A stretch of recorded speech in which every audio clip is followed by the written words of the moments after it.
welcome to the Overwatch Pacific Championship, Week 6, Day number 3. I'm Dallas Easy Fight Today. Joining me on the couch, as per usual, Matt Smite Ross and Kevin Avril Walker. And it is indeed Mother's Day today, so happy Mother's Day to any of the mums that are big esports fans and tuning in. And if you haven't said anything to your mum, now's the time to go and do so. Just a friendly little reminder before we get underway with our super hype matches tonight. It's obviously going to be the end of the second round robin after our second match tonight.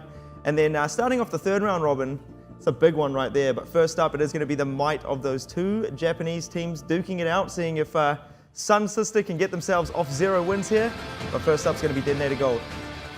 And this is really the best hope for SunSister to really take a win off any other team right now. They've proven that they struggled against Fireball, who was the next team up the ladder. So here's DeToNator. Here's their best chance for them to put a win on the board and bring both the Japanese teams down tied for last. I think DeToNator had an interesting run against Blank last night as well. Really struggled on Lee Jung. Kind of had a few moments on Mbani, but ultimately still not a very convincing performance. I think Blank still absolutely came out on top of that one. SunSister coming up on stage as well. You're right, this is an opportunity not just for them, but for both the Japanese teams to now get a guaranteed win, furthering themselves up that ladder. Also, in one of the post-match interviews that SunSister got, they were talking about how their fans might not be able to see it, but the players themselves have felt that they have been improving, and I've seen that. And even for DeToNator too, I think that's the case as well. So both of these Japanese teams have been improving, but tonight we're going to find out which one has improved the most. Well, they are looking a little bit all over the place, so hopefully that doesn't translate into the game, you know, as they're still kind of struggling to find their seats there. But so we've obviously worked out as well, the orange shirt must be probably, you know, the coach or the caller there as well. So Captain shirt, probably. Captain shirt, you know, feeling like a big boy there. Yeah. I personally, coming off what you've just said there, I think that SunSister have sort of shown a lot of improvement. Nothing along the levels of, you know, Marchi or anything, you know, on that sort of level. But SunSister definitely looked a lot more improved than DeToNator.GOLD. But I think still DeToNator.GOLD might have a slight edge on them coming into this matchup. Well, I mean, that was the result we saw last time, and we still had high hopes during their very first matchup for SunSister, because it was just off the back of seeing XQQ's debut, and we all thought he was fantastic. He got great results, and the team started improving. And then they went up against DeToNator. It went to a 5-match series, but SunSister only just could not pull out the win, but all of those matches seems really tight, even from the very first match. 5-game series on Control. And it's going to be back-to-back for SunSister as well. They will be facing Blank right after this game. So, I mean, for SunSister, very, very unlikely to beat Blank. DeToNator already have not done that last night. So, for SunSister in the second round robin at least, final opportunity basically to put themselves on the leaderboard, still sitting at 0 wins. If they want to be able to finish, I would say even the entire tournament with a couple of wins on the board, they need to start racking them up, starting right here. I mean, this is sort of, I guess, maybe the tail. You know, there's the rest of the OPC, and then there's right down the bottom, obviously, with SunSister and DeToNator.GOLD, you know, trailing down the bottom there. They're in their own almost little tournament down there, sort of duking it out to see who's the best team in Japan, I'd say. I really hope to see, obviously, SunSister pick themselves up the win here, you know, equalize, and sort of, I guess, keep things a little bit interesting, you know, down the bottom of the board there. I don't want DeToNator to pull too far ahead. You know, 2 wins, disastrous for SunSister. And interestingly, you mentioned the current leaderboard, because I kind of see it as 3 tiers right now. You have the Blank AHQ Flash Wolves tier right sitting at the top. Then you have the middle tier, Hong Kong Attitude, Marchi, Esports, and Fireball, really similar scoreline. And then, of course, right at the bottom, SunSister and DeToNator.GOLD, still on 1 win and 0 wins. So, I mean, really, really tough for the guys down the bottom. They're about 4 wins off from catching up to Fireball. And then the top team in the second tier, Hong Kong Attitude, tied with Marchi, sitting at 7. They're still 4 or soon to be 5 wins away from catching up to the top 3 now. So yeah, I mean, sort of talking about the schedule for tonight there, you know, Blank do get to play, obviously, SunSister before we start round robin number 3. And I mean, I think that's going to be a good bit of warm-up for them, obviously looking quite shaky, you know, in their recent performances there. So I think that's going to be very integral as they move towards, obviously, that first game for round robin 3, which is going to be them taking on AHQ Esports Club. And I think that's going to be the really big one of the night. Well, that's the most important match for the third round robin to start off with, right? It's literally the 2 teams that are tied for first place at the end of the round robin. Well, assuming Blank do beat SunSister, which is very, very likely. But it will be very likely those 2 teams tied at the top. So whoever comes out on top of this best of 5 series sets themselves ahead for this round of robin, as long as they continue to get their expected results where they are beating these teams, especially in the lower tiers that we were just talking about, but it also sets them up nicely for beating the other team, which is Flash Wolves. And I guess anything else to sort of mention about these two sort of teams, or the schedule for tonight before we sort of start talking about DeToNator.GOLD and SunSister a little bit more? Yeah, I think, by the time we get into the third round robin, which is, again, later on tonight, it is getting towards the end of the latter half of the tournament where the standings deciding who actually make it to playoffs are going to be rather set. And currently, it does look like, and you could probably put money on Flash Wolves, AHQ Blank quite easily.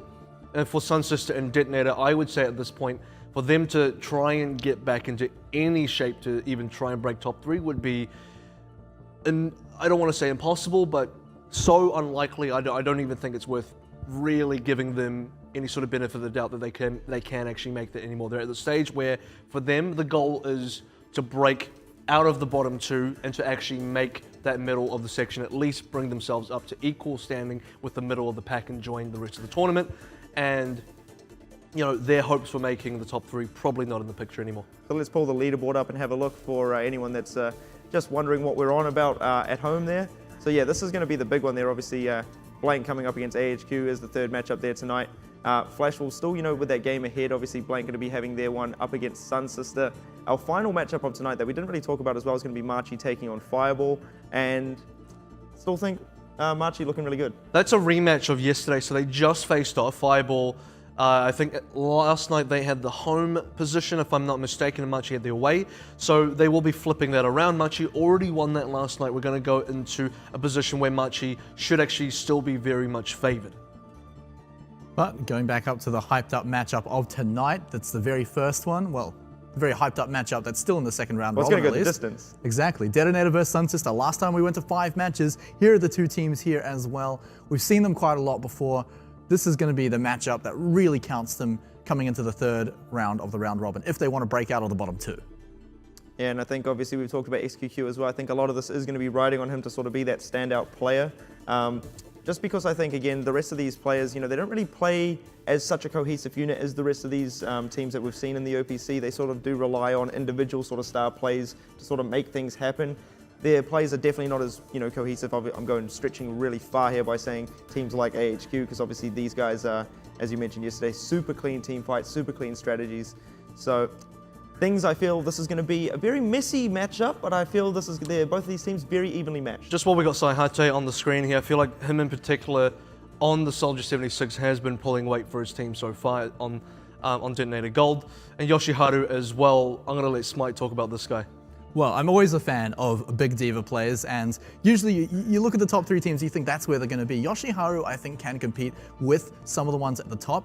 It's a bit of a stretch to say, for example, Lazy Titan, but Yoshiharu definitely does his job better than a lot of the other players in these bottom 3 teams right now. So expect to see him eat a Graviton Surge in this series. I'm not going to plays diva. I'm not going to make a bet on it because last time I did, he didn't play diva at all.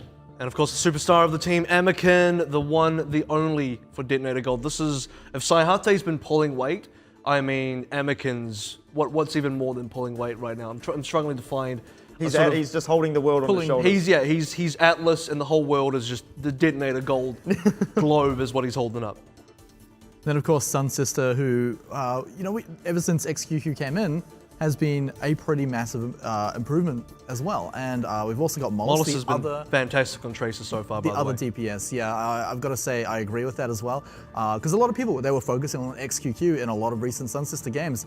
But then you look over to the side and you see Mollis is actually doing his job pretty well. And I've got to say, even in the last few games, XQQ has slipped a little bit. I've got to say, Mollis has been doing this job actually better. Yeah, well, I mean, Mollis is very consistent. XQQ is more so, he flexes too much. He changes onto too many random hero picks too much. I feel, and Odinkun's even been stepping up on the Soldier as well. A lot of these other players, Mollis and Odinkun, have been picking up the Soldier, which has been XQQ's pick. It's been one of his main picks. XQQ's actually more now coming off the hit scan and jumping onto more of a Genji type role, so that's been quite interesting. He's also picked up the fire, which means he is more so shifting towards a projectile DPS. position rather than the standard hit scan position, which I think Mollis is more or less taken up now. Yeah, and XQQ as well. You talk about a hero pool, we have to bring up the, what do I call it, the X factor that he brings in, where you were saying. The XQQ factor. He kind of brings in some of these random oddball picks. For example, you might see Mei on attack on King's Row. You might see Hanzo there. You might see, in desperation moments, trying to hold the second point on Assault, Widowmaker come out. Now, some of these have succeeded. Some of these have not. More so often than not. Well, I've got to say... They've failed more than they've succeeded, I've got to say. Most recently, yeah, they have. Well, I've seen the Mei and the Hanzo work pretty well on King's Row when he actually brought it out the very first time. It took me by surprise. I hadn't actually seen him play it before, but it worked. It's got his team a respectable result. And the problem is, even if he does bring out a Mei, it hasn't been as impressive as, say, Dizzy's Mei, which he randomly brought out and had a pretty good performance on it. Even then, he knew it wasn't optimal. He knew he could do a lot better on Soldier. I think everyone can agree with that. But the fact that XQQ then changes off a standard pick like a Soldier to go to a Mei and still performs worse than other DPSs who then can just randomly pull out the Mei anyway without really playing it. I don't know. I just think the guy actually, the most recent performance out of SunSister, he hadn't gone on to any, except for the Junkrat right at the end, which I think was debatably yay or nay, kind of pros and cons there, but most of the time he was very composed. He stayed onto the standard picks, and yeah, he did his job. I'm not going to say he did fantastically, but he did his job. I mean, if there's a chance for any of these sort of, off meta picks to work out for them, it will be obviously in this matchup here, because this is where, as I sort of mentioned, I think things are going to be very messy, very scrappy, especially on control. I think these fights are going to go very back and forth. I don't think that we're going to really see one team sort of, win these ones out 100-0. And I think that's where the interesting sort of, this is the main sort of pulling point for this matchup. This is where these two teams, it's sort of, the battle of, how do I put this without sounding, I guess, savage? You can't. No, I can't. I'm not even going to say anything then. But you know what I mean. I think it's the clash of the bottom of the table is kind of what you're trying to get at. We'll say that's what we're going for. To be honest, the biggest test will be to see which team has improved further, because last time it's 3-2 to DeToNator. And while you're saying this could probably go to the distance, maybe it'll look scrappy, I'm hoping it won't look scrappy, and I'm hoping one team can actually be able to pull ahead quite comfortably, because it will show a reasonable amount of growth for that team. And to be honest, even better yet, if both teams look pretty good, that'll show a decent amount of improvement from both. Well, DeToNator are going to be picking Oasis, and I mean, had a very strong showing in their first match, of the entire OPC, against Blank on this one here. So how do we sort of feel this one's going to stack up with these two teams? I'd sort of put, Amiken's Pharah slightly ahead of what SunSister can sort of throw at them in a Pharah to Pharah battle then. I don't think Amiken's going to pull out he may, but I just think, especially after last night, he brought it out against ATAR again, and it was just a no-go. Right now, Amiken's Pharah, it is not bad, but when you consider what else he can bring to the table, Soldier, he can bring a fantastic McCree, why Pharah? He does so much better on these other, more consistent hit scan DPSs.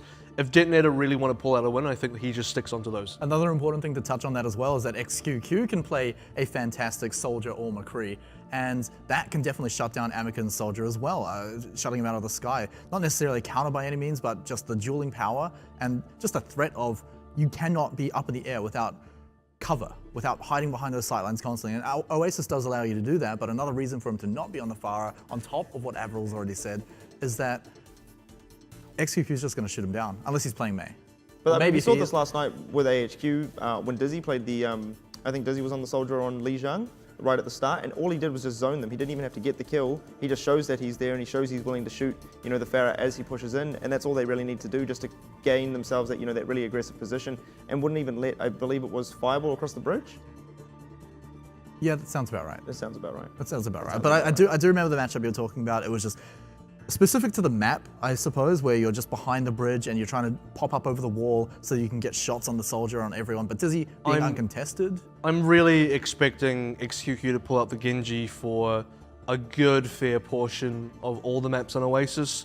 And Odinkin to debatably be on Soldier or D.Va. I'm thinking more D.Va just because of the mobility required across several of the stages of Oasis, where the height variation does have quite a bit of impact on the gameplay. So that will come out. I'm not going to rule out Pharah on either side, but something interesting to note is neither of the Japanese teams particularly like to run Mercy with their Pharah. They do sometimes, but they more often than not prefer to run the Zenyatta or the Ana along with the Lucio instead of a Mercy in there at all. I guess the other thing to sort of talk about there as well, we've seen Yoshiharu, you know, that night where you sort of beat your shoe on, you know, Yoshiharu eating a bunch of Graviton Surges. He was actually playing the Soldier that night, and I mean, how do we sort of feel that sort of throws a spanner into the works of how these guys are going to play their lineup? Yeah, I still think for Yoshiharu, he'll most likely be on D.Va for Oasis. Again, just the map layout kind of really requires the vertical mobility, which, you know, for a guy like Yoshiharu who's well practiced on D.Va, he'll be quite comfortable in that. Certain maps though, City Center as well, I think is probably a big one for this, is that if you can get a soldier up there in your triple DPS composition, that high ground is immensely powerful. So there are arguments for both sides of fitting a soldier into your comp with a triple DPS or just running a D.Va instead. But we can see that, well, if you look at the comps, there is going to be a D.Va for DeToNator. No D.Va, however, for SunSister, running that fire instead to try and contest that high ground. It's going to be XQQ actually on that on the fire there, so going to be interesting to see what he can do. He's going to have to worry about Saihate sort of being all over him. Getting quite quickly underway there from SunSister trying to initiate into this one. But DeToNator with a nice bit of rotation here now, really trying to push that pressure onto Otakun, chasing him down. Opening that one up there, going to be very important, but SunSister are indeed getting themselves the kills falling in their favor. And the cap as well, no less. And Mollis is going pretty unchecked. I mean, the only casualty they really suffered at the beginning of that for DeToNator was the mech being lost for Yoshiharu. He's already about to lose it again, looking at it there. But also SunSister, just Mollis going unchecked, and I don't think anyone could really touch XQQ in the sky. So DeToNator, they do have to go pretty aggressive, but without a tracer of their own, you can't dive the enemy team. So Saihate, the biggest goal for him right now is to take XQQ out of the sky, but if he plays well enough, he's just going to have that cover constantly. So yeah, the triple DPS working out well in this early engagement for SunSister here. Mollis already having the pulse bomb here. Cap going slightly in the favor of DeToNator though, but SunSister really taking the fight to them. Now XQQ being pressured by Yoshiharu no less, has a Winston all over him, going to be taken out of the sky here. Now SunSister need to find themselves some kills and need to find them fast. Mollis did use the pulse bomb here, didn't come with anything out of that one. Now Saihate going to be finding that kill onto Zetman. This is surely going to be DeToNator's chance to push into this one. Transcendence though coming up from SunSister to try and push them through this fight, but this is looking very bad for them. Transcendence and two people still die. So SunSister, they commit a pretty big defensive ultimate to that, and they're still getting pushed out of the point. So DeToNator should surely take it here. They didn't have to use ultimates to actually do so. They are losing a few members here and there, but with the amount of vertical mobility like that jumping scientist there, they can actually still contest XQQ up in the sky. So now they're sitting nice and safe here. Saihate, if he can get up to that high ground, is going to be a massive threat with the tactical visor. And SunSister, they're lacking a crucial defensive matrix to stop that tactical visor getting a huge amount of value. Really, it's just a Winston barrier. So, but SunSister do get themselves a decent amount of cap now. So if they can bait a few of these ultimates out from DeToNator and really force the issue to take it to them next fight, but they need to not use any of their ultimates themselves here, try to save them here. They are getting a decent amount of chip damage going out onto the point. And look at this, they are stacking up here. This barrage will come up very big. Anakin going to be falling very early into this fight now. And now XQQ going to be dropping the barrage. Not finding much with this one. We should be able to get Yoshiharu on the tail end of that. The self-destructed come out. Now Saihate hitting the tactical visor, cleaning up these last few SunSister players here. Primal Rage as well, all over XQQ. He should surely fall down as well. And DeToNator going to be able to hold on to this one. Well, SunSister, they should have been going for an economical push there. They did get a kill at the start of that, which was pretty fantastic for them, but we've also got to remember, right, that, well, DeToNator used quite a lot of ults during that.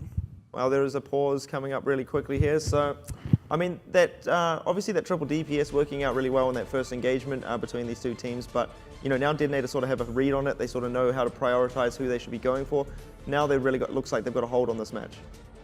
Yeah, I mean, also just the fact that SunSister were going into that fight with the idea of winning it, trying to take the point off of DeToNator right there, just it kind of shows that they weren't reading the ultimates properly. And DeToNator, maybe they overreacted a little bit because they used about 5 ultimates during that, but at the same time, they held the point. SunSister still committed their own ultimates, so DeToNator still buying time, and look at the percentage right there. They're coming up to the point where SunSister may only have one good fight left in them. Yeah, well, there is the Dragon Blade there on Anakin, so do pay attention to what he's going to sort of try to unleash with this one, but Mollis can open things all up with that Pulse Bomb, throws it out, connects with nothing there. Very bad luck. Now, great position from Anakin up in the back here. Oh, but he gets forced out instantly. That sound barrier coming up from SunSister, so they do commit everything they really had in the bank now, but they find that kill onto Samurai D as the rest of the team aren't really there to back him up, and now Saihate, they need to put this pressure straight onto him, and they are just going to retreat back off the point. Surely SunSister can cap this one, but overtime forced out for DeToNator. A good read by SunSister, just throwing out the sound barrier, that's all they need to do. And also, their path of attack, it doesn't allow Saihate any high ground advantage. He just constantly has to be on the ground, and you can see he was just constantly running away and then finding positioning where, anyway, SunSister could still jump on him. Zetman was there immediately. Mollis is always on his tail. So it's a good read by SunSister, but they're going to have to hold the point one more time. Odin Kun getting a lot of pressure put back on him yet again, but Anakin, though, opening things up onto him, going to be finishing that one up, has the reset now to work with as well, as he's going to be all over Elu, takes him down as well. Mollis did get that return kill, but the rest of DeToNator all over these SunSister players. They do have a few ultimates in the bank. They're on 90%. They really need to try to hold on to this one, but the rest of their players are dropping down, so Mollis, and it's going to be Zetman as well, going to really need to try and delay this. The Pulse Bomb getting eaten there as well. Yoshiharu is hungry, and he's just been fed. And SunSister, they've got to sprint to the point at this moment, right? Odenkin with the tactical visor can maybe pick up some value. Taking down Anakin is going to be pretty good, but at this point, it's just DeToNator with too many bodies on the point, and SunSister is really just going to be flailing around trying to capture it here. Still tight match. It's going to be 99-99. XQQ with that panic switch over onto the Sombra there as well. Doesn't really manage to delay that point at all, but they might be able to trickle themselves back onto this point. DeToNator having a little bit of a hard time now trying to pick up these last few SunSister members who are being extremely elusive. And it is, of course, Elu being the elusive one on the point. But now overtime should be ticking down here. Where are these SunSister players? DeToNator being able to kill them convincingly one by one. Now the Dragon Blade coming out, and this should be that for this first stage on Oasis. Oh, the classic 20 HP Dragon Blade does actually clean up a few kills, and you know, as I said, that was already a position that DeToNator had won the fight, and there was no realistic way SunSister were coming back in, short of a miracle, short of a magical tactical visor. But I think we have a series on our hand here, Easy. That went to 99-99, both teams coming back and forth. I think still fairly a lot of moments for both sides to punish the mistakes of their opponents. Mostly in just their ult usage, right? I mean, you could see occasionally DeToNator, in fact, one big fight was when they used 5 ultimates when SunSister were coming in for a fight where they were just hoping to win with their push. And they used minimal ultimates to get in there, but they were still using ultimates, claiming that they thought they could win the fight there. Did SunSister manage to get a sneaky little cap at the end? I don't think so. When Elu was on there? I don't think they did. I'm just wondering myself. I'm like, why did that take so long? It just must have been a great stagger there from SunSister just trickling onto the point, but now XQ switching up to the Soldier, and this is what we want to see. Mollis taking a little bit of early damage into the stage here, but Anakin on the Sombra, we've seen this work out for them before. That early EMP, very disastrous. Yeah, and also hacking the health back down there just denies a lot of survivability to the enemy team as well, and that first pick taking down Zetman should be the window for DeToNator to just move in, get that ultimate advantage, and secure themselves on the point. And speaking of ultimate advantage, one of the best ways to get that very early is run that Sombra. Look at that, he's already got EMP ready to go. He could throw it out now and just secure the fight, and it's probably going to be out before the next one comes ready. Yeah, but that De La V really was able just to get up into those backlines. You know, once Zetman got punished for his over-aggression there, you know, De La V straight into the backlines there, not letting anyone from the SunSister side really get in and assist the rest of the fight there. Now SunSister going to really have to rethink this one as XQQ switches up to the McCree. I think SunSister are a little bit sick of all that flanking that's coming out from DeToNator. Roadhog, McCree ready to shut down any tracer. SunSister as well. Mollis, remember, he's been doing a great job in the backline, but the kills are coming out. Yeah, but the EMP gets used there, so there's even trades across the board. Now Mollis changing things up here, throwing out that pulse bomb, making things fall in the way of SunSister. They are coming out on top in player advantage here, but De La V not having a bar of it at all. XQQ, the final member to sort of live through this one, and they get themselves the cap there, as well as Zetman would be the one on the point capping this one out. So now SunSister holding it down. And this is where it gets a little bit tricky for DeToNator, right? They've got to set up that Anakin so that he can start hacking his health packs and get that EMP rolling once more. That's a little bit harder to do when you're not already in control of the point. And also, SunSister are running a few characters that don't necessarily care too much about being hacked, most notably a Denken on that Roadhog. His hook's on a 6-second cooldown anyway, and that's the duration of the hack. Oh, now Zetman looking very low. Where's that Transcendence to keep him alive through this? No one can find him just yet. He is going to be sustained through it. Same with XQQ as well. They almost found the early kill into him on the side of DeToNator. Now Sound Barrier coming out for them. Saihate going to be hitting this Tactical Visor. Needs to come up with some kills here because the rest of his team are starting to look very low as Anakin falls as well. Samurai D very low. Saihate, is he going to choose to fall back here? Zetman doing great work in the backlines to really disrupt this fight. DeToNator though, halfway on the cap here, but SunSister passing 50% now. DeToNator need to make their move and make it fast. Well, DeToNator, if Delav can find a good pulse bomb, that should secure the point for them, especially if they can pick up one more kill. But I mean, look at this. They got enough of a numbers advantage to actually take the point anyway. And Delav is still alive. He can throw out this pulse bomb just to secure it for them, make sure that there's no sneaky cap back here. But members are still dying on each side. But I think DeToNator, they're a little bit more entrenched now, especially with that EMP. They can throw it out and just make sure that SunSister just reinforcing their fight here is not going to work. Yeah, well, DeToNator obviously managed to sort of deal with that fight. They're getting, I guess, a lot of the high priority kills early into that one. Just before we've obviously gone to the pause here, I think Odinkun's just got himself a pick onto the Lucio there. So this could be a good chance now for SunSister to work their way in, coming off a very early advantage. But DeToNator are already set up in a very good position for this. Well, I mean, if the only one you've killed is Lucio, he's already used Sound Barrier. It's not the most impactful kill to go in off. Yes, it's still a 6v5 if they do go in straight away, so that's still a good advantage for them, but they're still walking into some pretty impactful ultimates. The big one being the EMP, and if anyone gets hit by that pulse bomb, that's really just curtains for them on that attack there. So they've got to be careful if they do want to aggress on a 6v5, because, like I said, it's not the most impactful kill at the start of that fight. And we're getting right back into the thick of things here. Looks like the fight's sort of already played out. DeToNator getting themselves up to 90% now, winning this last fight as well. So final fight coming in for the side of SunSister here. And do have a few ultimates to hold themselves off as well. Odinkun looking to get himself in a great position for the hog. Yeah, I mean, he's got to jump down and actually use it there. There's no diva that actually just, no, my mistake. There's a big diva there just to eat up the whole hog. But, I mean, a wall can do just the same job there as he gets knocked back and not going to find any value of that. And most importantly, knocked back away from the point. Yeah, well, riveting stuff there coming out from SunSister at the end. Not even really getting much of a contest through there. Trying to wait on that hook to really set things up. Took a little bit too long, I feel, trying to set themselves into a good position to take that fight when really they just needed to touch the point and keep the game alive. But DeToNator.GOLD leading this one 2 stages to 0. Yeah, it's going to be rough for SunSister. And if we were looking for improvement from either side right now, I think DeToNator, they are clearly stepping it up in results. But the fact is, these matches have still been tight, and honestly, even the very first map could have gone either way. It was all down to that one final fight. We're going to come into this last map here, potentially last map, if DeToNator do manage to take it out. But both teams are opting to run that far and are going to pair it with a Mercy. So this is where we're really going to get to see now if Anakin can take it to XQQ. Trying to probe into the skies right now, but down on the ground is where obviously all the main magic is happening. Whoever wins this fight, now he's tunnel visioned a little bit too much right here as the rest of his team are starting to fall a little bit there. We see De La V getting dropped as well. And look at that, SunSister are coming up with the kill. So while Anakin is trying to find this kill onto XQQ, the rest of his team getting destroyed on the ground and still has not found the kill yet. Is finding one rocket but can't get the second. Finally, Yoshiharu's there to clean things up for SunSister now.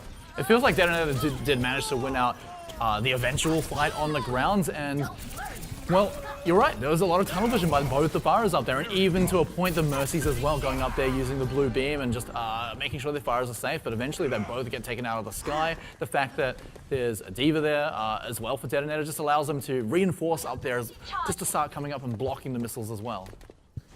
So yeah, Anakin coming out on top of that sort of first battle, but I believe a lot of that really boiled down to the fight on the ground there, you know, allowing Yoshiharu to leave the rest of the team on the ground, come up and just help Anakin pick away at XQQ. Now XQQ looking to get this one started, lands the first rocket but can't find the second.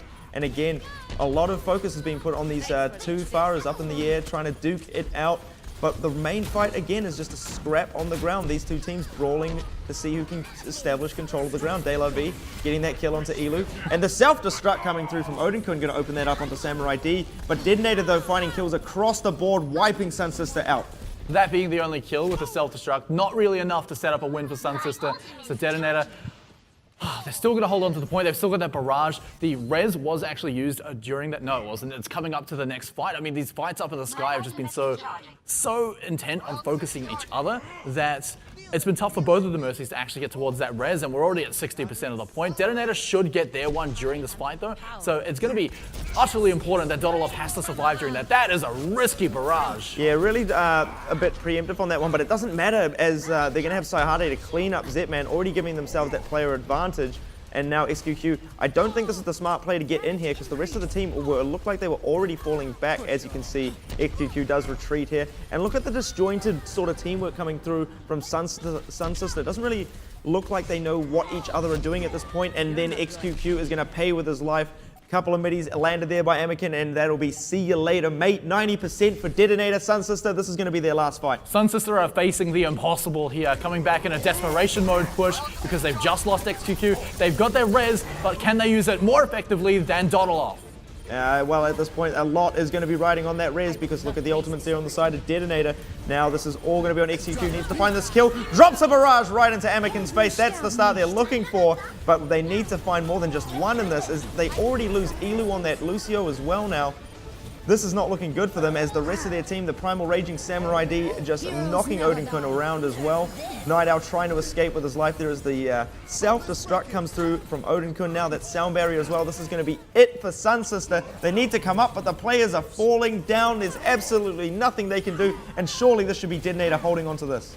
Yeah, I mean, both reses came out. DeToNator did use their one a little bit earlier, but that barrage was the one that actually just triggered that kill. So ults traded there, which means barrage not available for SunSister during the majority of that fight. And SunSister, they pulled out their own res.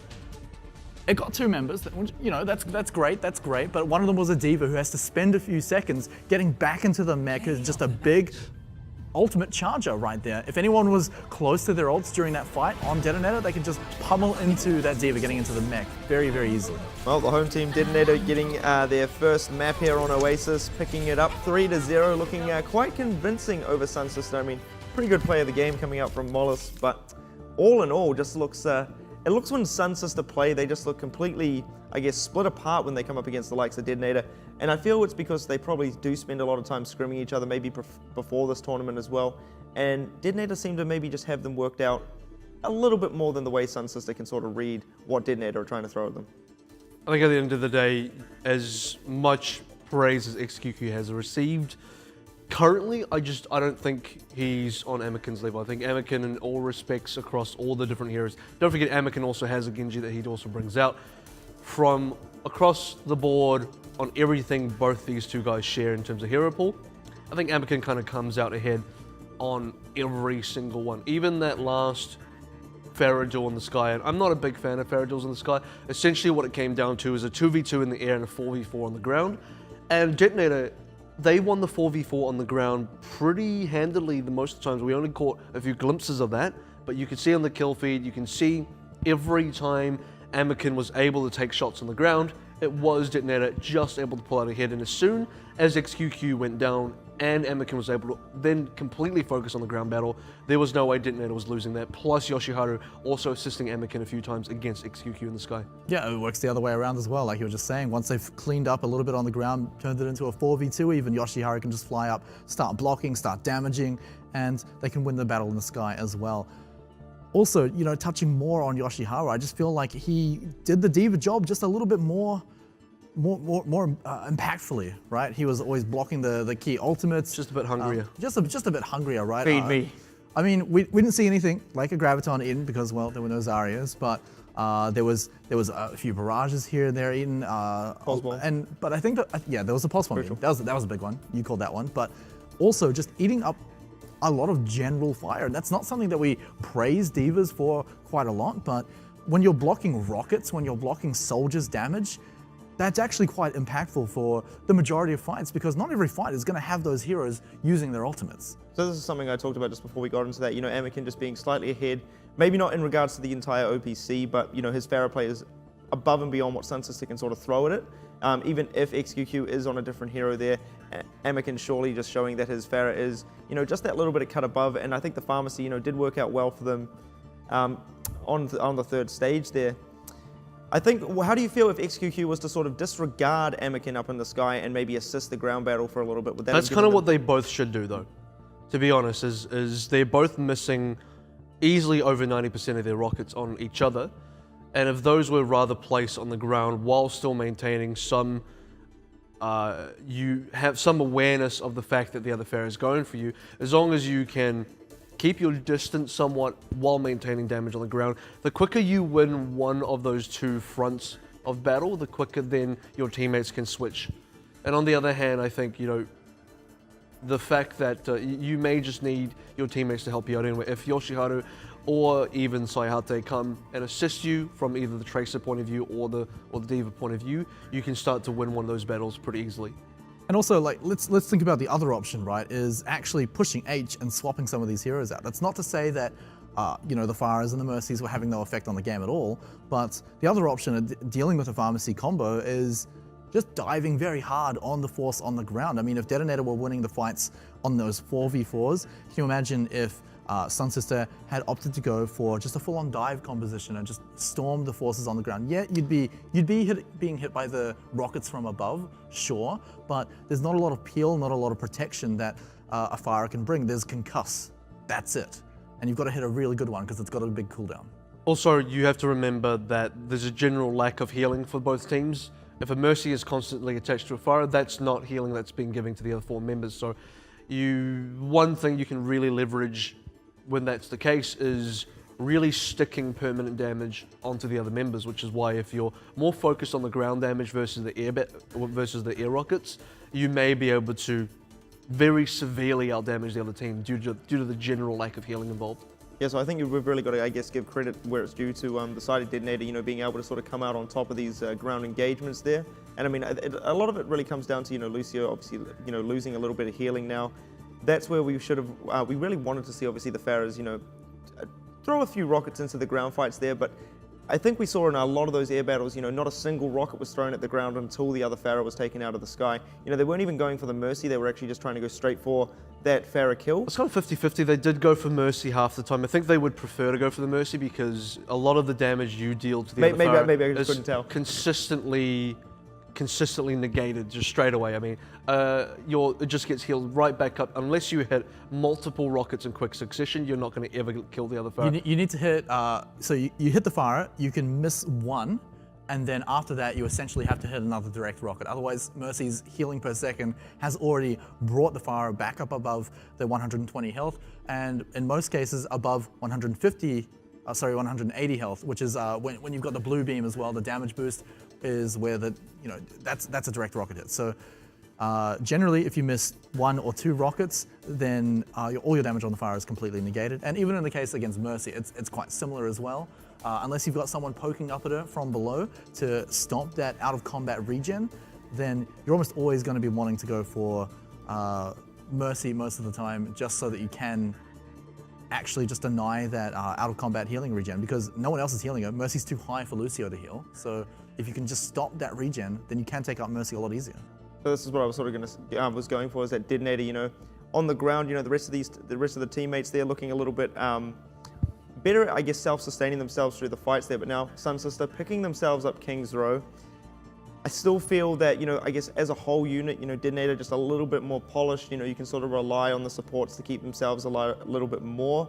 I feel the likes of Elu, he actually had quite a good showing on Oasis and a couple of times staggering the point out, but it feels like he falls very early into a lot of these fights, and they're already putting themselves at a disadvantage, obviously, when they run the Pharmacy combo as well, not having really any healing to work with, and the rest of SunSister can't sustain themselves through these fights. The positioning coming up from DeToNator.GOLD, far too strong, you know, controlling the health packs in this.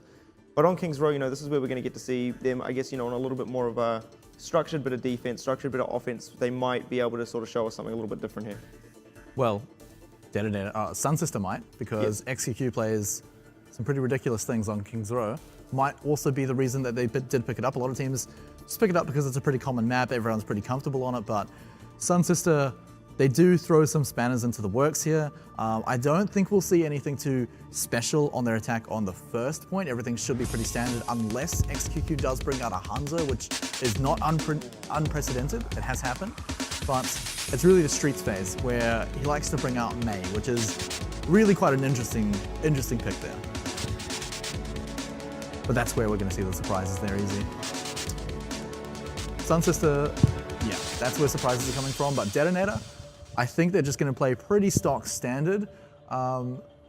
Pretty likely to just run the 2-2-2 with a bit of, but as a dive composition with that Winston, just even on defense, just trying to stop the enemy from getting any kind of positioning up in the high ground, especially if we see a Hanzo from XQQ, then it needs to be contested by dive. If he gets one of those picks at the start of the match, then that's the moment for SunSister to go in, so you need to deny that as a dive composition. I expect that's what DeToNator is going to be looking for.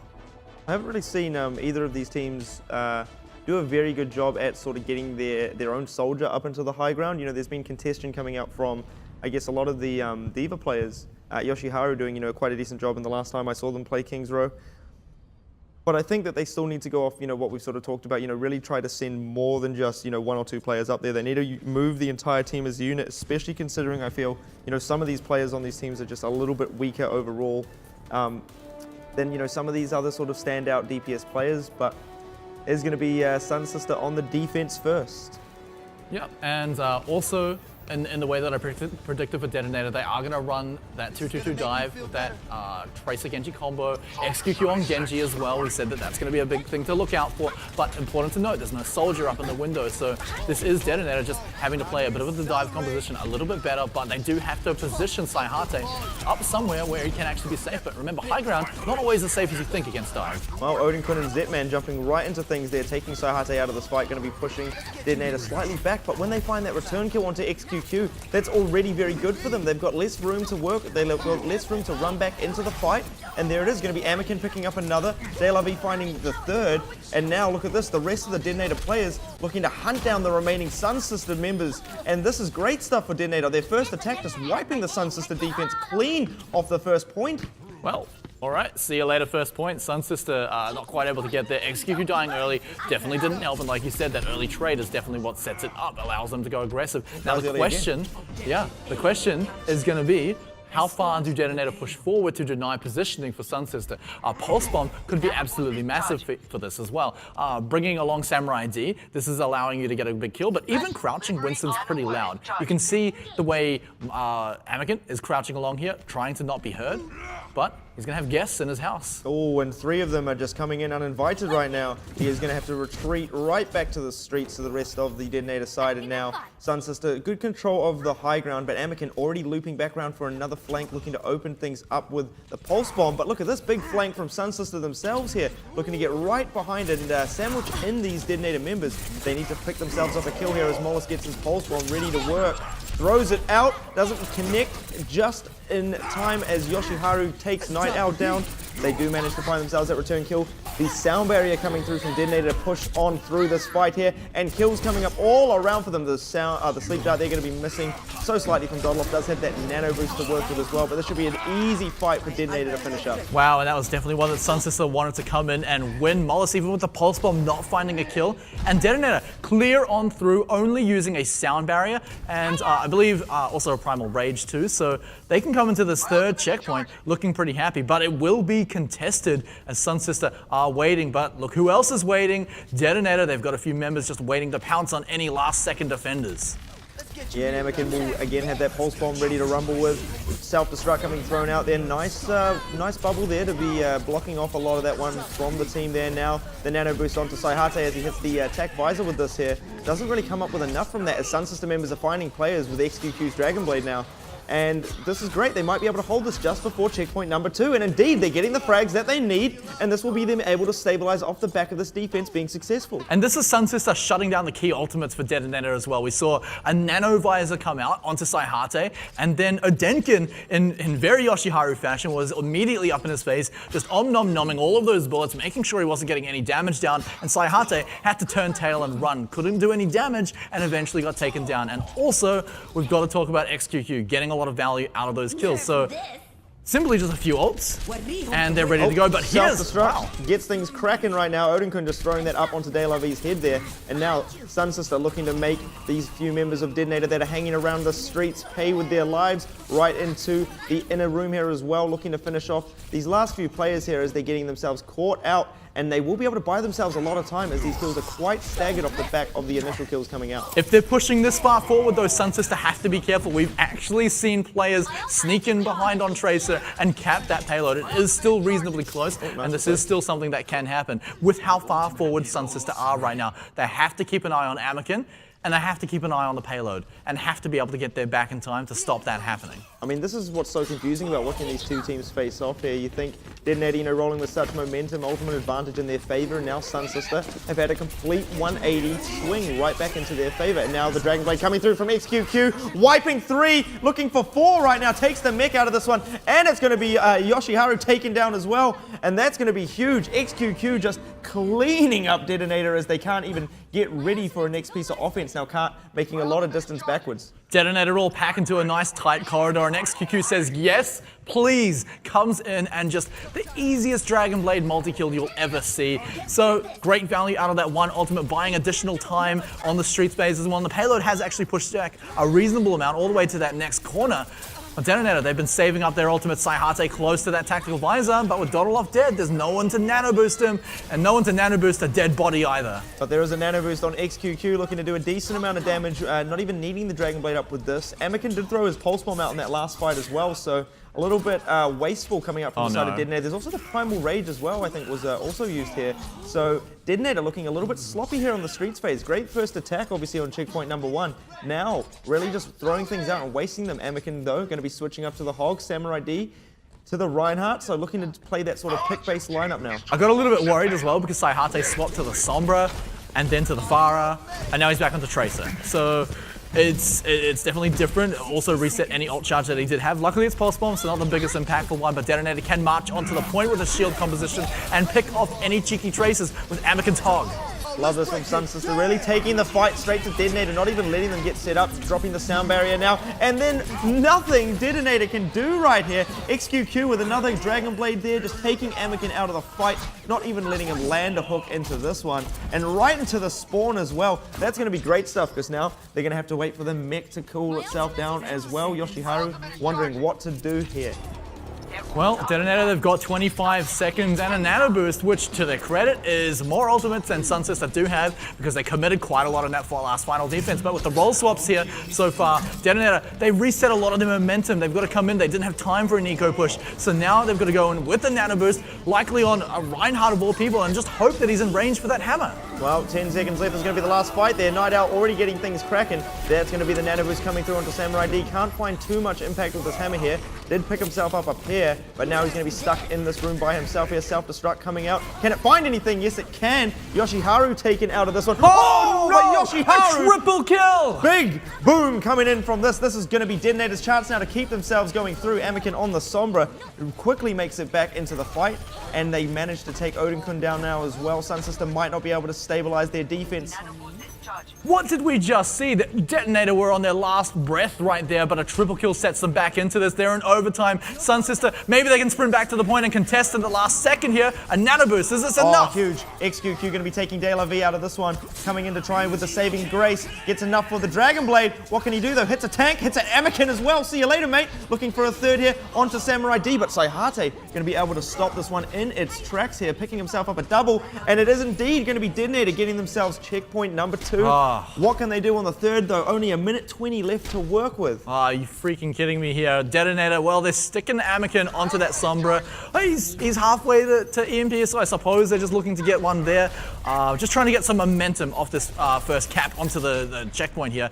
Just trying to get that damage here, but SunSister, as you can see, they've swapped up Mollis, they've swapped up Zetman. Again, just trying to match that brawling style that DeToNator have brought out. But there is no Roadhog for DeToNator anymore, so they do have just a better front line for SunSister right now, so they can just take these fights right on top of the payload. Well, charge coming through there, looking to get things indeed frisky early into this here. XQQ remaining mainly uncontested. The sound barrier comes through from the side of DeToNator, and now SunSister going to answer with the sound barrier of their own. It's also going to be the EMP coming through from Anakin, so DeToNator need to find some more kills kills, more than just a mech onto Odinkun here, but Mollis looking to get this hook. Oh, great shield there just to block that one out from Samurai D. The Earthshatter came through, but does it connect with enough? It looks unlikely here. Is that, again, another EMP coming out from Anakin? So Zetman getting taken down here, and this is surely even trades across the board. Anakin just going to work right now with the Sombra, going to come out on top of this one-on-one duel with Mollis here, and still keeping things alive for DeToNator, and they're making a lot of movement on this payload, but with only 10 seconds left, they can't lose another fight. Even trains do definitely work out in SunSister's favor, but are just slightly uneven. But the magic is here once more, but he's hacked! He's got that nano boost though, so he's not too worried about the damage he's taking. He only needs to hold left click and to swing that sword around. Only finds one there, the self-destruct buying just a slight amount of time. Mollis just hitting the whole hog to push everyone off the cart. Is it going to be enough though? They do manage to pick themselves up a couple of kills on the side of SunSister now, looking to get the ever-elusive Anakin, throws out the EMP. Earthshatter going to be connecting through, and this surely should be SunSister able to hold off the back of this. Overtime out. SunSister holding that one just before checkpoint number 3, but DeToNator coming out of nowhere on checkpoint number 2. DeToNator should never have even seen the light of the tunnel in there in the 3rd checkpoint. That triple kill onto DeToNator, onto SunSister was just out of nowhere. That should never have happened, but DeToNator, they punished it and they took the payload almost all the way till the end.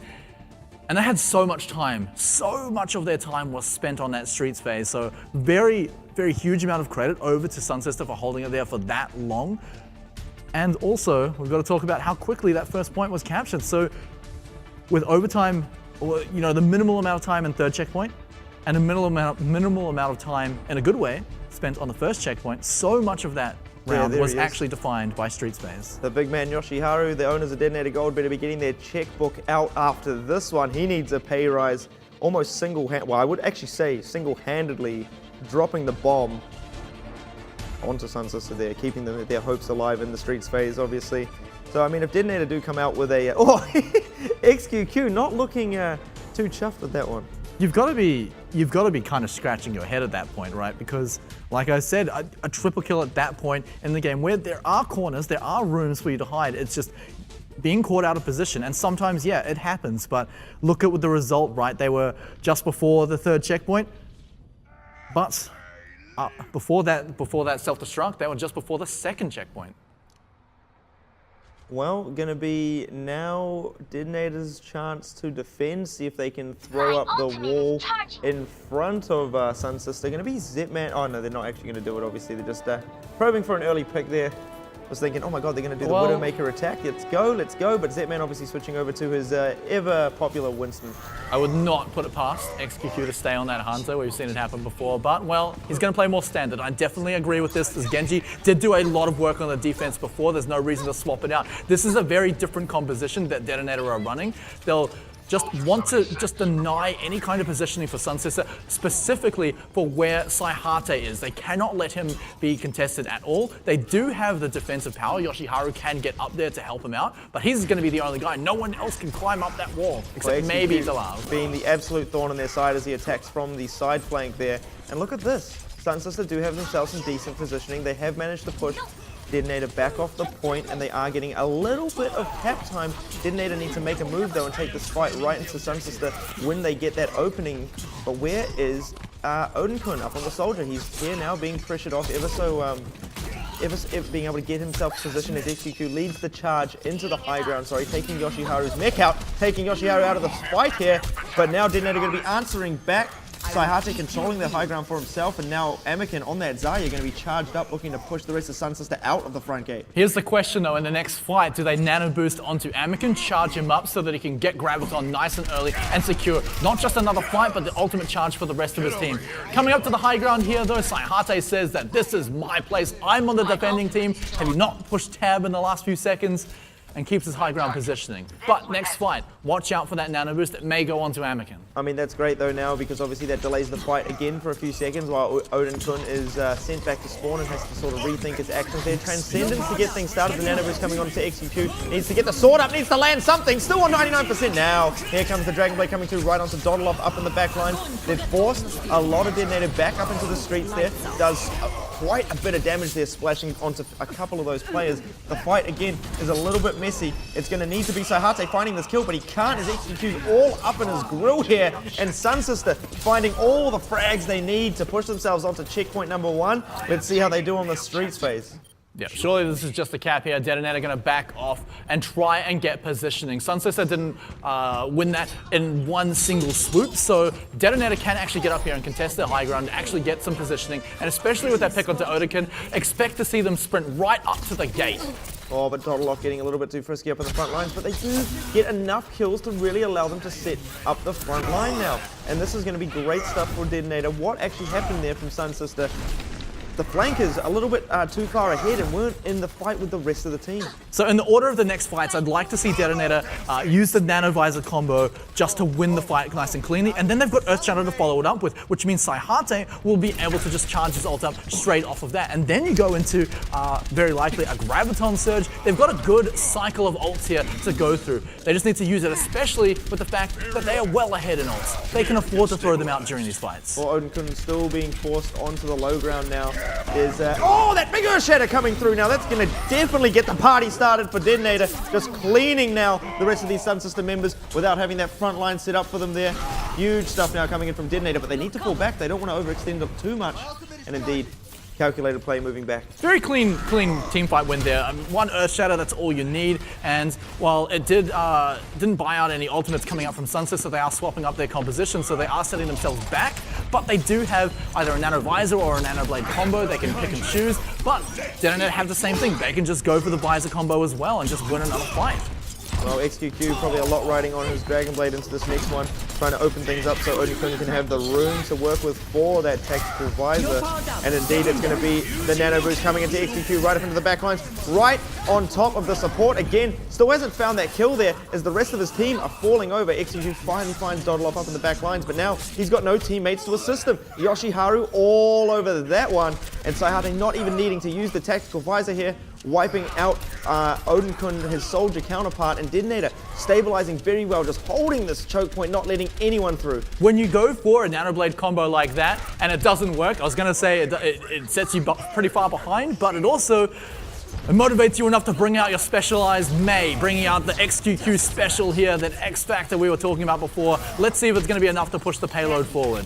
Well, the Graviton on Anakin here as well, so DeToNator doing a good job at rotating through these ultimates, not throwing everything into one. Saihate actually hitting the tactical visor, isn't getting much damage done with this. The Graviton thrown out here. It's going to be Zetman charging straight up into the front lines, finding that kill now onto De La V. So SunSister being able to work their way into this. Great wall now to stop this fight in its tracks. Earthshatter coming through again, but SunSister have done all they need, and that wall from XQQ really split up the entire DeToNator side. I think the biggest thing as well is that tactical visor, like we saw, didn't find anything. And also Graviton Surge, just completely shielded away by Zetman. So DeToNator, they've set themselves up to just almost lose the checkpoint here. They're going to get one final fight here, but SunSister, maybe they're feeling, hey, look, the main swap actually won us the fight there. I hope not, because it was actually just SunSister outplaying those ultimates there, countering them out nice and well.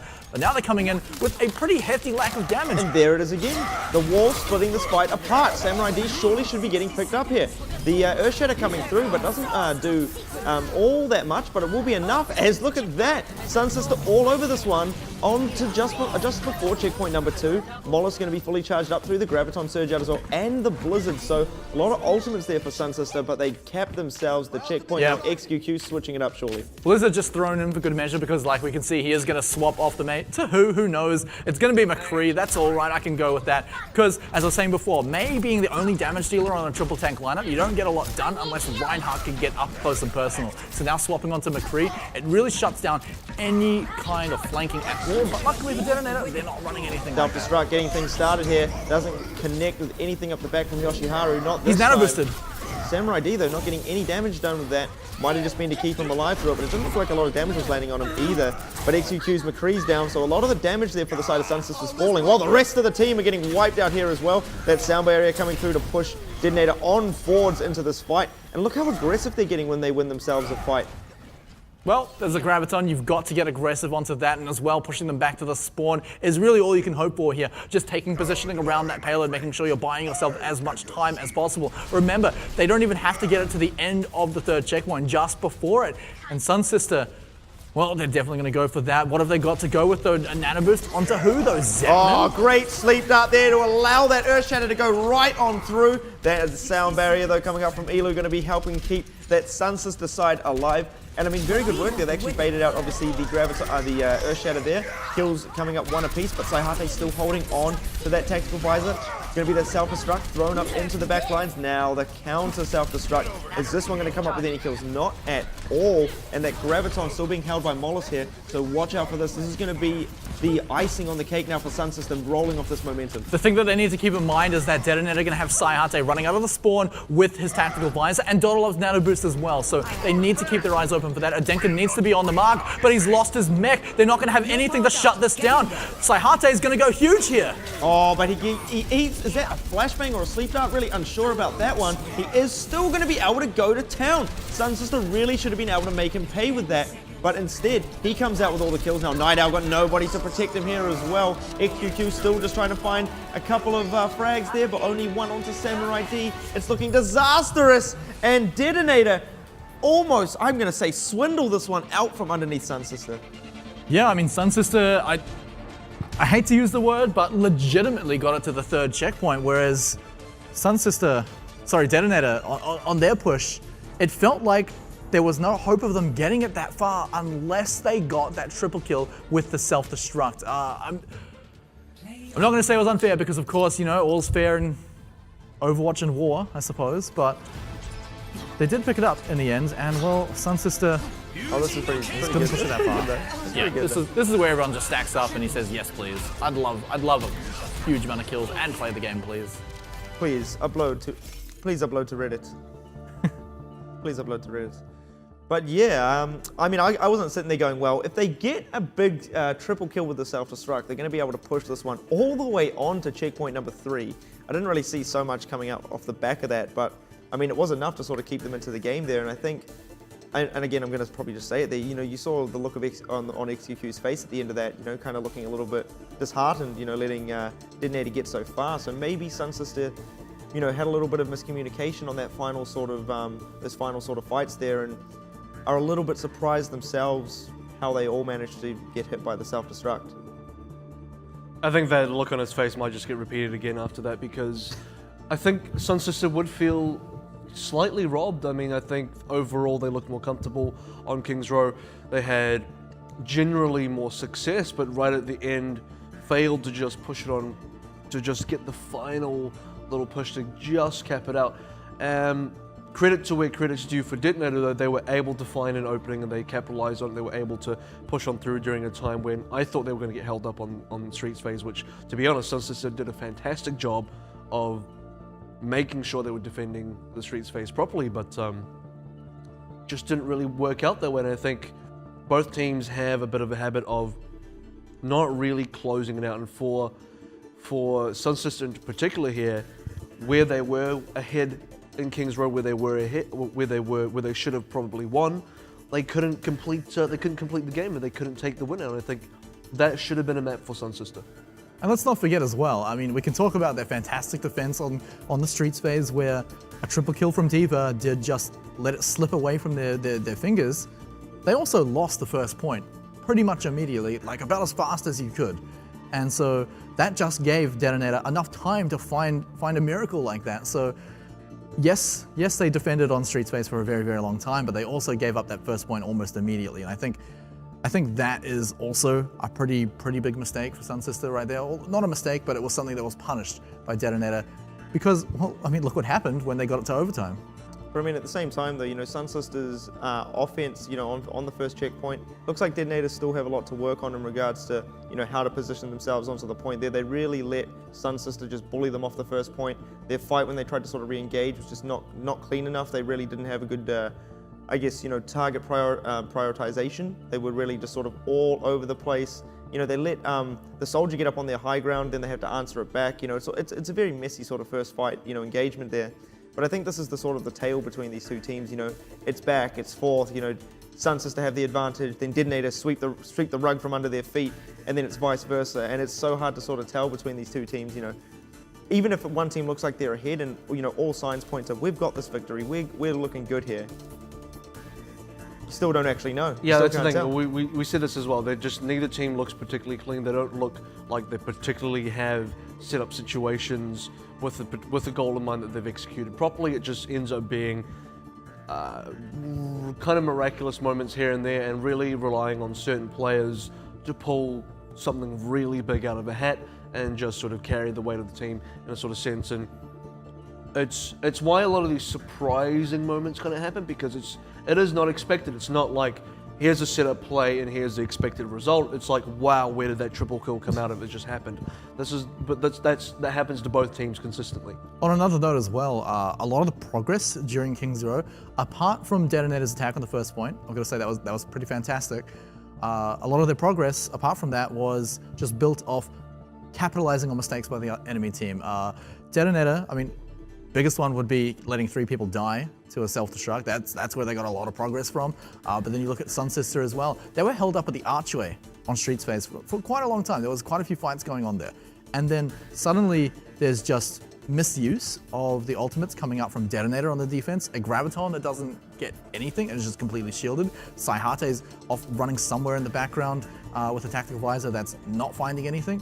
So then they win the fight straight off of the back of that, because they clearly have more ultimates that are going to work, so punishing mistakes. Well, it is going to be DeToNator picking themselves up King's Row now, leading the series 2-0. When we get back, it is going to be DeToNator's pick as well. We're going to be getting into our third map of the evening right after the break. Hello and welcome back to the Overwatch Pacific Championship, Week 6, Day number 3. I'm Dallas Easy Fight today. Joining me as usual, Matt Smite Ross and Kevin Avril Walker. And we're currently in the 2 Japanese powerhouses, DeToNator.GOLD and SunSister, duking it out. You know, SunSister looking to get themselves their first win, but currently trailing 2-0. Now we're getting into map number 3, will be DeToNator.GOLD's pick as well. So back against the wall for SunSister, not only in the series, but sort of for the entire OPC as well. I think you should have added a question mark at the end of that one, which is SunSister looking to get themselves their first win? First win on a map in the series, because they are 0-2 down. They have to win 3 in a row to come back from this. And well, I feel like King's Row could have gone SunSister's way, and almost to a point, judging on that Street Space, almost should have. Okay, we should stop being like, SunSister should have won. They should have won. They should have won King's Row. They're angry with themselves. You can see it on their faces. Credit due. I think DeToNator did pull through right at the end. Oh, yes, SunSister also should have been able to get that final push on through. Lot of should-haves and would-haves and could-haves, but right now it does prove that SunSister have the capability to actually take out, you know, map wins in general. They should be. They have already taken up map wins against DeToNator. I believe they can do it again, and I expect them to do it again. Well, very fitting for map number 3, which could be obviously the last game of the series. We know we're going back home to Hanamura here, so very fitting. Going to be seeing who's got the real home court advantage here. If you're the home crowd, you don't even know who to shoot. You don't even know who to root for in this one. There's no crowd in Hanamura though. They've all vacated because the Shimada clan are, I don't know, doing secret Japanese mafia business there. And yet there's like noodle shops and stuff. Yeah, business looks booming, you know. And an arcade, and there's even an arcade. Do you know, so the name? Please stop shooting my shops up. The name of the Murloc that's right outside the spawn is Rikimaru, just like from Dota. Yes, not a Blizzard game, so we're going to move on very quickly from that one. Look, I thought it was a fun fact, okay? No one knows the name of the Murloc. It also makes Murloc sounds if you shoot it. Well, actually, did you know that? Why are we going on about this? No, there is actually, that's actually, you know, from Tenshu, you know, an old school PlayStation game, Rikimaru. There we go. But continuing on with this, coming into map number 3, it is going to be Hanamura. Obviously, DeToNator.GOLD looking a little bit shaky on the King's Row. You know, it looks like once they do get themselves set up, you know, they're like, oh, we've got this, guys. But somehow, both of these teams, I can't even say it's just happening to DeToNator, both of them are just having the rug swept away from underneath them. It's a little rug sweeping contest. It's the rug sweeping contest, you know, they're like, we're not really trying, and now we'll play. You know that the contest they have when you set the dining table and you just, they're doing that to each other. Is that a contest? Surely they have. compete. You compete in that. Like, Surely, you know, like how many more glasses you can stack up on the table and. Yeah, well, the theme of it is really both teams have been punishing slip-ups by the enemy team quite a lot and capitalizing really quite hard. I mean, the biggest example being that triple kill with the self-destruct, but coming into Hanamura, Assault, this is where that sort of thing is going to be punished very hard. You can get excellent results out of this, especially when you're onto the second point. You slip up on defense and suddenly your team's completely wiped, you've been snowballed.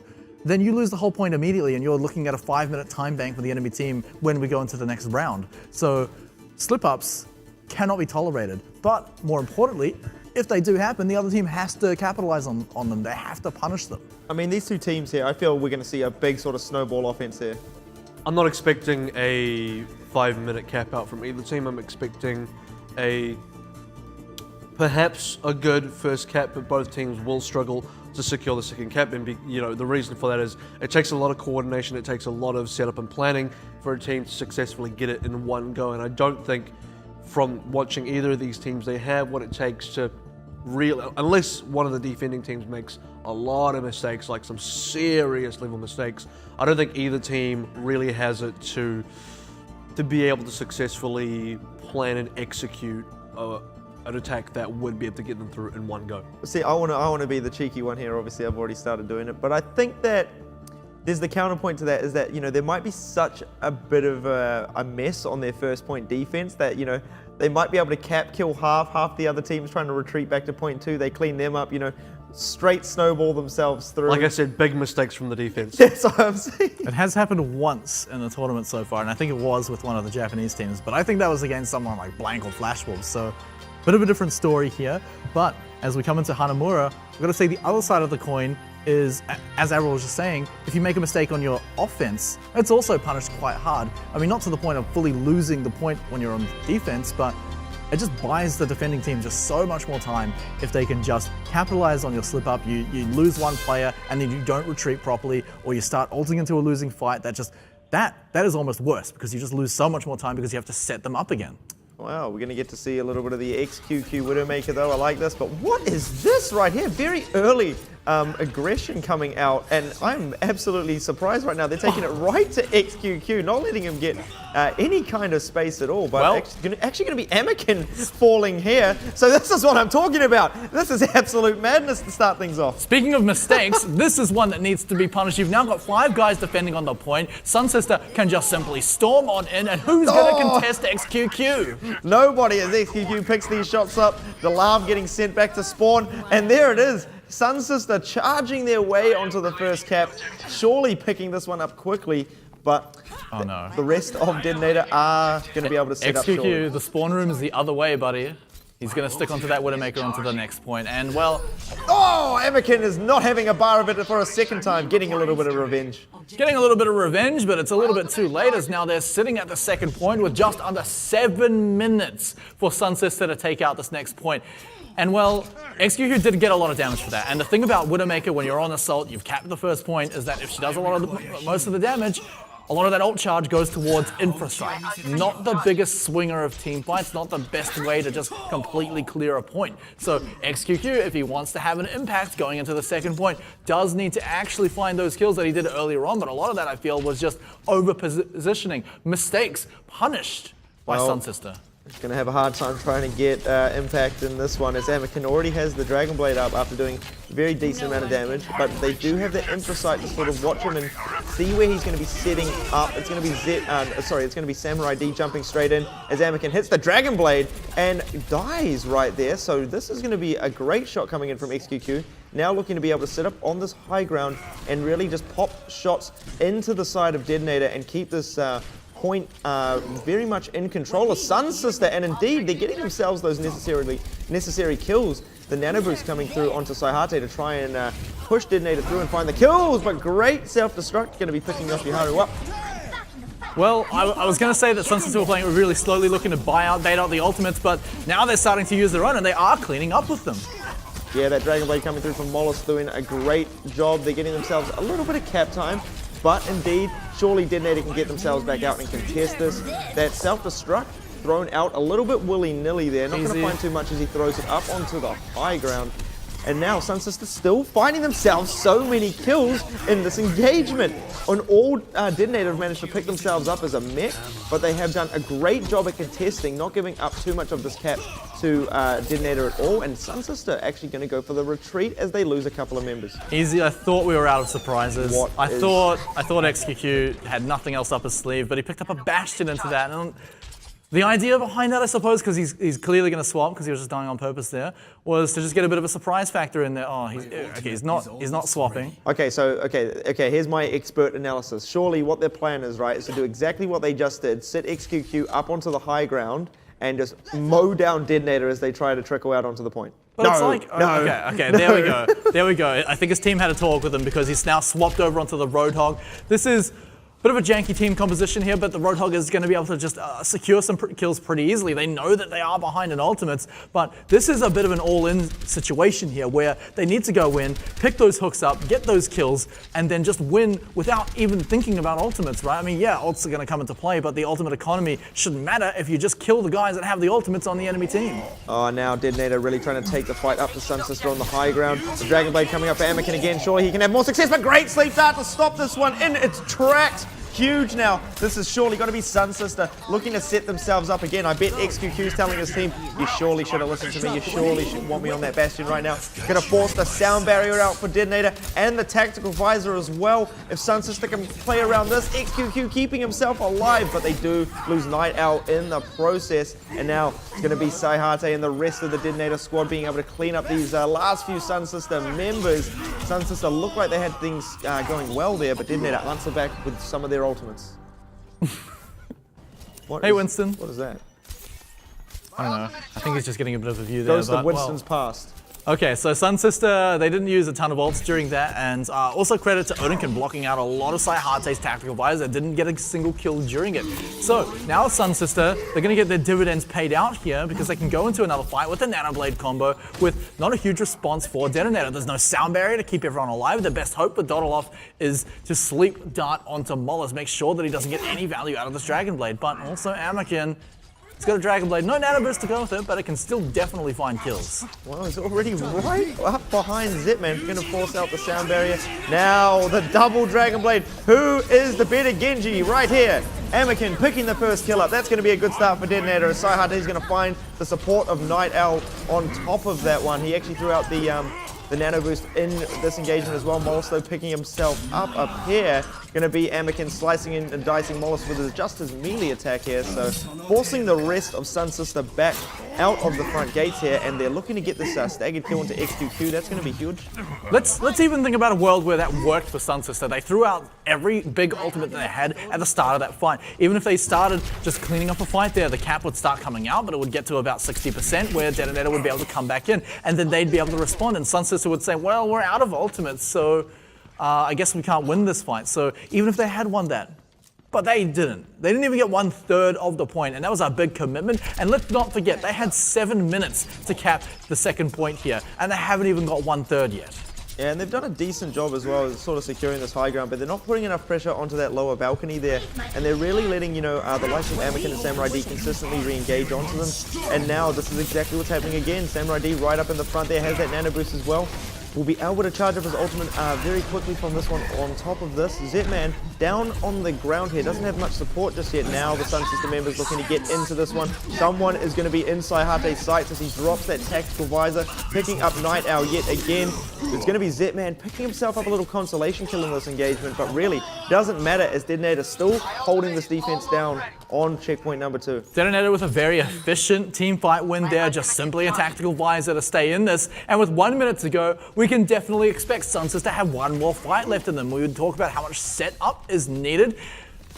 They don't have time to go in and set up. They can go for one more fight, but DeToNator, with the amount of ultimates they have, should surely be able to win this. The Nanoblade is there. Mollis, if he can pick up every single kill here, is going to be enough. And then SunSister still need to save a few ultimates. At this point, SunSister can be happy with any progress on the point at all. Getting it to that 1/3 would be magical. Now, so I reckon if they Nanoblade here, I reckon that's a big mistake. They need to throw the Nano Boost onto Zetman. They need to let him get that Primal Rage boosted up there, or possibly even onto XQQ with the whole hog. let the Dragon Blade come afterwards just to clean up these last few players, because obviously De La V going to have that sound barrier to work with in this next engagement. And obviously we've talked about this as well, about going for that all-in Nano Blade. And he gets he jumps straight in again. Don't tell me they use the Nano Boost. He picks up enough with it, but the rest of DeToNator should surely be able to get back since they're so close to the cap here. With only 3 kills as well, there's going to be a lot of contests now. Oh, can they get it to the first checkpoint though? That's what they really need to find. But a lot of these DeToNator players should be able to get themselves back onto the point. Sound barriers coming out from both sides here, and if DeToNator can find themselves just a couple of kills, there's going to be Saihate up on the high ground as well. Can he find enough damage with it? Amakin here, answering right now just in the nick of time, picking himself up here, and sure enough, DeToNator going to be wiping out these SunSister members. Overtime ticking down. There's the self-destruct, and they got enough in it? Not at all. DeToNator cleaning house, and that's going to be it. Don't even need to wake up the sleeping monkey there. And as I said, SunSister in that final fight, they throw everything in the ultimate kitchen sink at that fight. And they had nothing left. Nothing left as soon as Amakin came back in with that Dragon Blade. They matched DeToNator's sound barrier there just to keep themselves alive. But as soon as that runs out, what are you going to do against the Dragon Blade? You can't rely on a sleep dart to shut that down. And so Amakin just got to come back in with the respawn. And like we said, SunSister, they didn't even manage to get 1/3 of the points. So yeah, pretty good first point attack there, really shutting down that early aggression coming up from the side of DeToNator. I feel like they could have had it, especially, on that first sort of attack onto checkpoint number 2. If they just spaced out, again, I think it all comes down to their ultimate uses there. If they just spaced out their ultimate, sort of played for a pick, really tried to punish Amakin or Samurai D, they were constantly just trying to engage on the high ground. If they really took them out as they come and try to take that fire onto the high ground and the rest of DeToNator can't really assist them, I think that's where they have the chance to take the win there. Pick it up early with a couple of kills without using ultimates, then just shuffle through them onto the point. But obviously, all inning a little bit too quickly, I feel. Also, it was really long ago because they had 7 minutes on the point, but let's not forget XQQ's hero picks during that. The Bastion was huge. That was the crucial play. It was huge, but not in the way XQQ and the rest of his team would have liked. And also, he started off as Widowmaker, and it worked out fantastically on the first point. Taking it on to the second point, I said why it doesn't help too much in a snowball situation, but that's not always going to be the case. You're not always going to just roll on to the second point and cap it out anyway. I mean, you can just do it with Soldier anyway. It works exactly the same way, and it's obviously way more flexible. What is this madness? This little madness. Got the oh my gosh, got the Torbjorn, got XQQ coming on the Orisa here. This is going to be a very interesting piece of defense. Oh, XQQ. Nice little wall as well. How does he surprise me with every hero pick that he comes out with? I thought that was the end, but okay, Orisa, all right. So they can protect that turret, double shield composition as well. And it's not just a Zarya, but look at this. This is cheeky. See you later. We're going to the second point. But no, in realistic ways, they're just going to end up at the same position that a lot of teams do on the attack. It's going to be up in this building here, and they're going to take a nice high ground position. But this time they've got a Mei. They need to utilize those walls with Reinhardt charges. The wall is also going to be good to block off the turret if it becomes a problem, especially if we get to it, Molten Core being a problem. Just wall that off. Yeah, Elu really needed to reposition that turret a little bit quicker into this one. Oh, wow, a lot of damage falling right onto Saihate. Doesn't even let him block through that one. And now DeToNator picking themselves up a couple, having themselves, it is a 5-on-5 actually. There's only the turret just dropping down there. But now that's going to be the player advantage for DeToNator pushing their way into this very questionable defensive lineup coming up from SunSister, and DeToNator make them pay. SunSister are just trying absolutely everything here. This is pretty incredible to watch, but it's clearly not working out too incredibly for them. DeToNator not quite as quick as how they lost the first point. They do cap it reasonably quickly. They're going to have 6.5 minutes onto the second point. Still looking to run with that Mei onto the second point. Just trying to roll with some of that ultimate advantage, and I can't disagree with that. If they do get a big blizzard, that actually can just deny so much. And also look at the composition.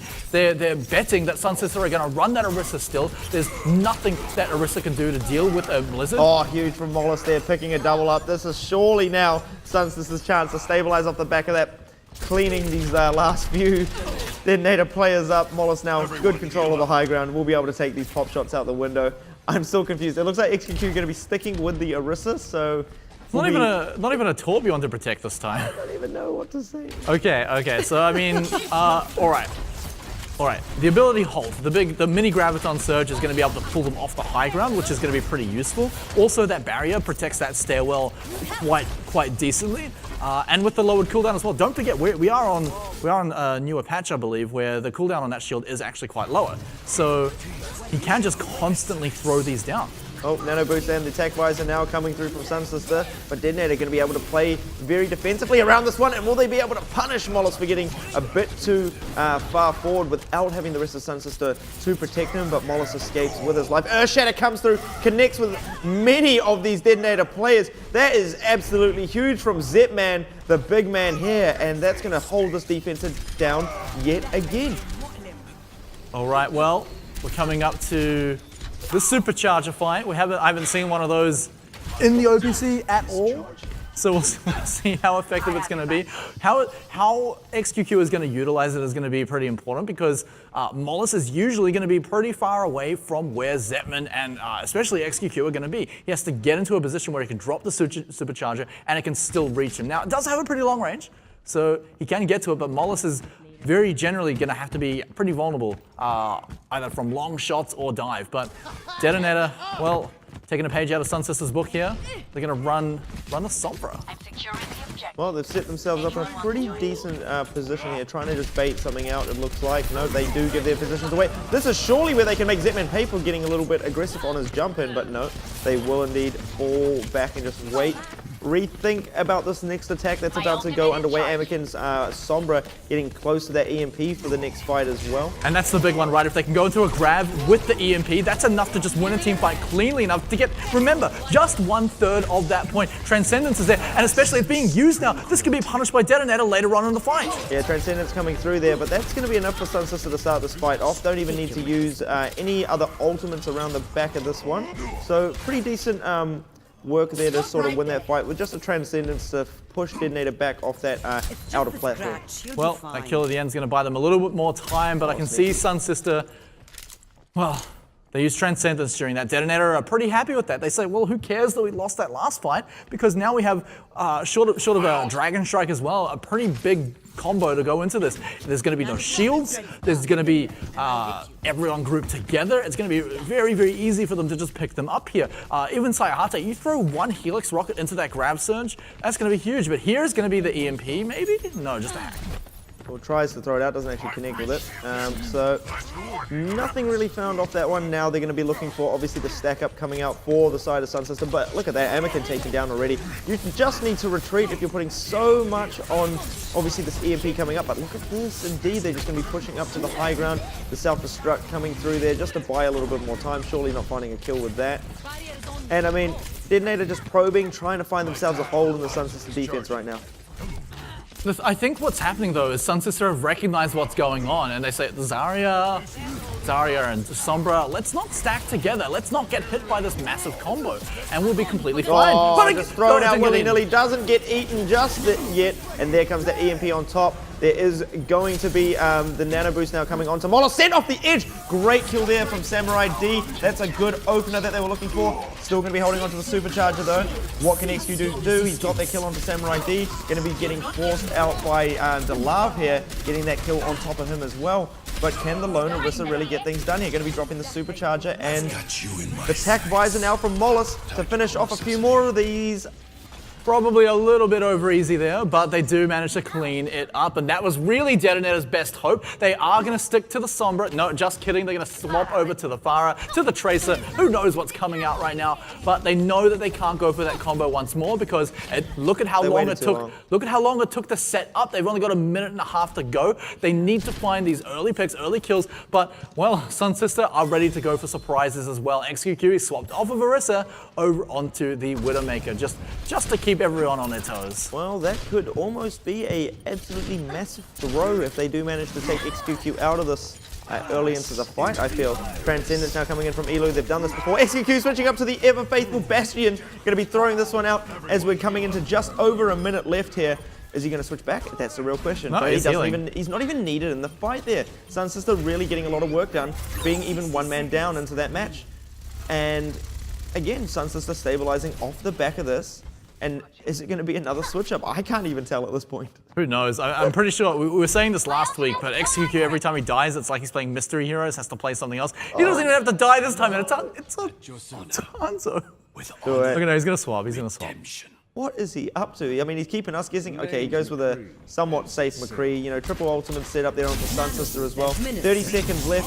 Not many fights left at all for the side of DeToNator. Are we seeing a draw coming through into this one, Smite? I think we're going to see a draw, honestly. I don't see DeToNator making it onto the point enough to get even 1/3 here. They don't have enough of a position. But then they pick that kill up on a Zed. That could be enough. Primal Rage, not getting too much done. Odin couldn't though. Going to be holding on to the self-destruct in the next fight. Throws it out. Really going to be stopping this fight in its tracks from getting onto the point there. Saihate already killing XQQ. Has the tech visor and the boost, and that's it. That's going to be the draw on Hanamura. And I mean, very, very fitting, is it not? I think They're both at 0. Well, we obviously go to control. Well, I mean, yeah, so what a match. XQQ, I mean, it didn't even stay with XQQ. A lot of the changes happened on SunSister as well, but well, what a ridiculous series on Hanamura. I did not think it would get that crispy.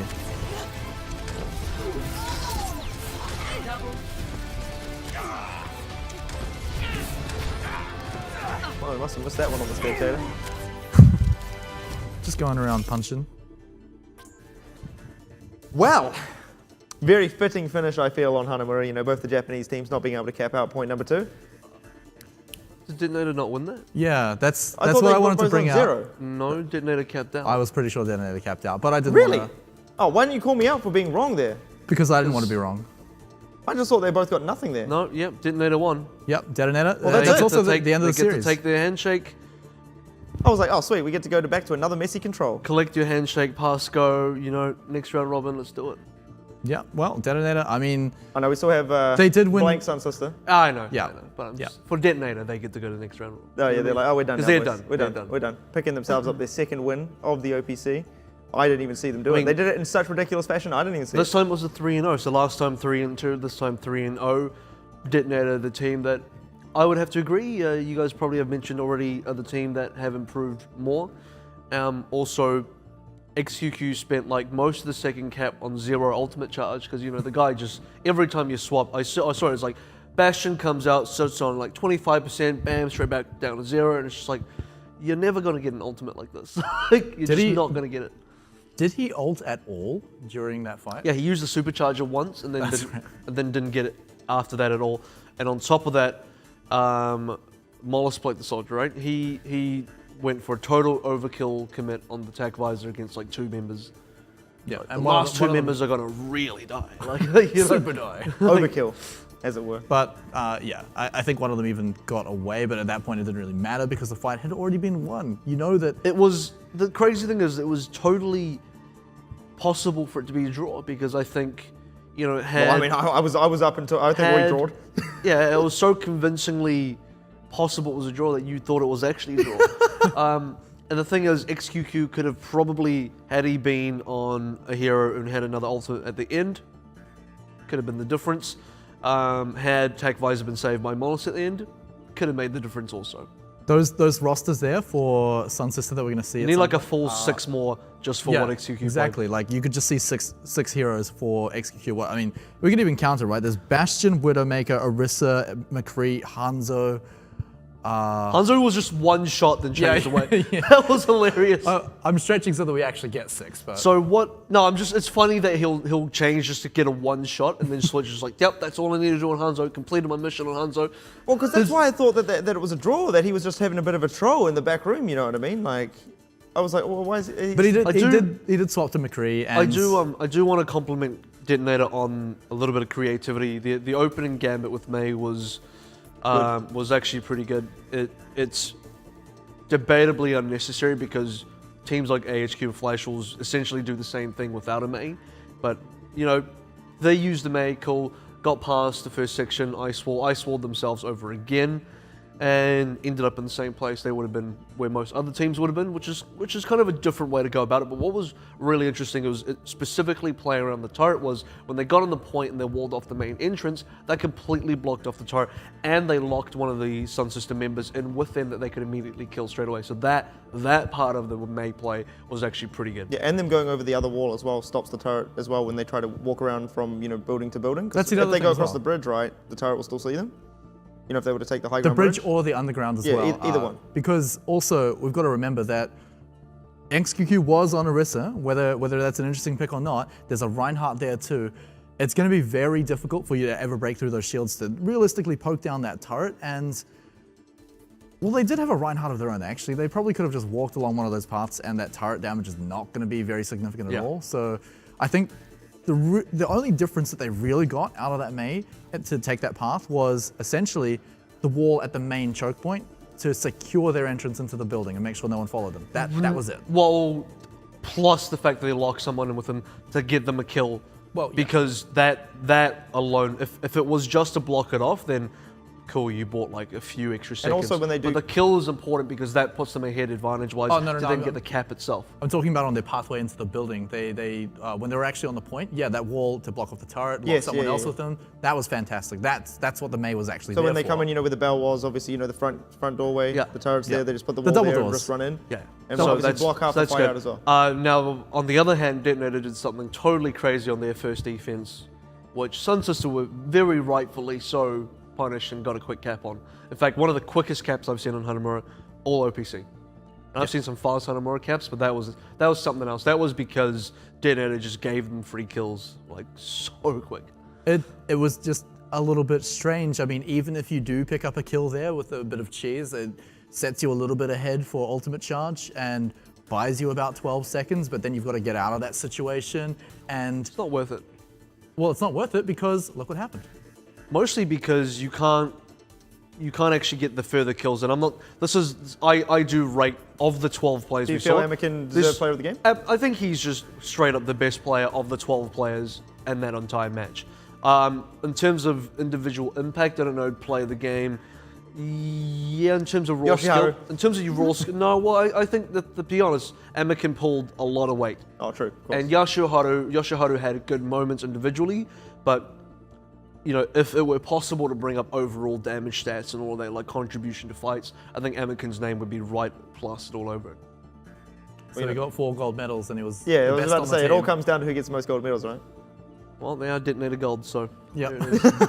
Everyone on DeToNator.GOLD has a gold medal. Well, I mean, technically, they are going to be feeling pretty good now, picking up, obviously, their second victory of the tournament, and again, over, their sister team from Japan as well, SunSister, still sitting all the way down the bottom on 0 wins. We're going to go to a break, and when we get back, we're going to have Blank taking on SunSister, and that's going to be the final match of, obviously, the second round robin, followed by the start of the third round robin.